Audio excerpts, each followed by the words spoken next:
পুরনো এক দোতলা বাড়ি। বাড়িটার নিচতলায় থাকতেন মালিক হামিদ সাহেব। উপরে কয়েকটা ঘর ভাড়া দিতেন। ঘরগুলো সস্তা, পরিষ্কার, আর নিয়ম একটাই, রাত 12টার পর কেউ দরজা খুলবে না। নতুন ভাড়াটিয়া রিদওয়ান এই নিয়মগুলো শুনে হাসছিল, ভাবছিল পুরনো লোকের অদ্ভুত শখ। সে ঘরটা নিয়ে নিল। প্রথম কয়েকদিন সব স্বাভাবিকই ছিল। রুম ছোট কিন্তু আরামদায়ক। রাতে মাঝে মাঝে পাশের ঘর থেকে হালকা শব্দ আসতো, চেয়ার সরানো, দরজা লাগানোর মতো ছোটখাটো শব্দ। রিদওয়ান ভেবেছিল অন্য ভাড়াটিয়া এসেছে, কিন্তু একদিন সকালে সে নিচে নেমে জানতে পারে ওই ফ্লোরে সে একাই থাকে। সে বিষয়টা গুরুত্ব দিল না। পঞ্চম রাত ঠিক 12টার একটু পর তার দরজায় শব্দ হলো, কড়া নাড়ার শব্দ। রিদওয়ান চমকে উঠল। এই সময় কেউ কেন আসবে? আবার শব্দটা হলো। ধীরে ধীরে শব্দটা যেন ভারী হয়ে উঠছে। তার মনে পড়ল নিয়মটা, রাত 12টার পর দরজা খোলা যাবে না। সে চুপ করে রইল। কিছুক্ষণ পর দরজার ওপাশ থেকে একটা কণ্ঠ শোনা গেল। দরজা খুলেন আমি নতুন ভাড়াটিয়া। কণ্ঠটা স্বাভাবিক ছিল, একদম সাধারণ। রিদওয়ান একটু এগিয়ে গেল দরজার দিকে, কিন্তু ঠিক হাত বাড়ানোর সময় তার নজর গেল নিচে। দরজার ফাঁক দিয়ে কারো ছায়া দেখা যাচ্ছে। ছায়াটা উল্টো দিকে, যেন দাঁড়িয়ে থাকা মানুষটার মাথা নিচে, পা উপরে। রিদওয়ান দ্রুত পিছিয়ে গেল। তার শরীর ঠান্ডা হয়ে গেল।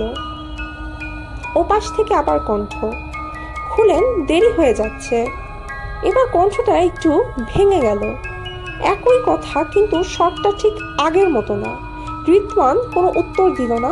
ধীরে ধীরে শব্দ থেমে গেল। পরদিন সকালে সে নিচে গিয়ে হামিদ সাহেবকে সব বলল। হামিদ সাহেব কিছুক্ষণ চুপ করে থাকলেন, তারপর ধীরে বললেন, ভালো করেছেন দরজা খুলেন নাই। রিদওয়ান জিজ্ঞেস করলো, ওটা কে ছিল?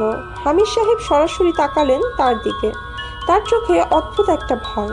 তিনি বললেন, যারা ওই দরজা খুলে তারা আর ভাড়াটিয়া থাকে না। রিদওয়ান চুপ হয়ে গেল। সেদিন রাত সে দরজা বন্ধ করে বসে আছে। ঘড়িতে 11:59।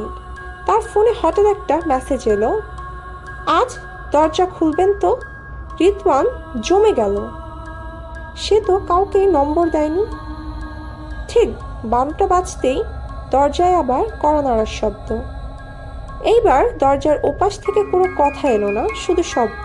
আর ধীরে ধীরে দরজার নিচ দিয়ে একটা ছায়া ভেতরে ঢুকতে শুরু করলো। রিদওয়ান চিৎকার করতে পারলো না, নড়তেও পারলো না। পরদিন সকালে হামিদ সাহেব দরজা খুলে দেখলেন ঘর খালি, সবকিছু ঠিক আছে। শুধু দরজার ভেতরে পাশে লেখা, এখন আমি থাকি এখানে। সেই দিন থেকে নিয়মটা বদলানো হয়নি। এখনও নতুন ভাড়াটিয়াদের বলা হয় রাত 12টার পর দরজা খুলবেন না। পৃথিবীতে এমন অনেক মানুষ আছে যারা পৃথিবীর কিছু অদ্ভুত প্রশ্ন এবং রহস্যের বেড়াজালে আটকিয়ে থাকে। না সেই বেড়াজালের কোনো উত্তর পায়, আর না কোনো সমাধান। তবে প্রশ্ন থেকে যায়। তবে কিছু কিছু প্রশ্ন এত ভয়ানকভাবে মানুষের মস্তিষ্ককে জমিয়ে ফেলে যে সে তার নিজের অস্তিত্ব সম্পর্কেই ভুলে যায়। আজ এই পর্যন্ত। শীঘ্রই নতুন কোনো গল্প নিয়ে আমি সুমাইয়া আবার হাজির হব। ততক্ষণ পর্যন্ত ভালো থাকবেন, সুস্থ থাকবেন, আয়ানা স্টোরি টেলারের সাথেই থাকবেন। আল্লাহ হাফেজ।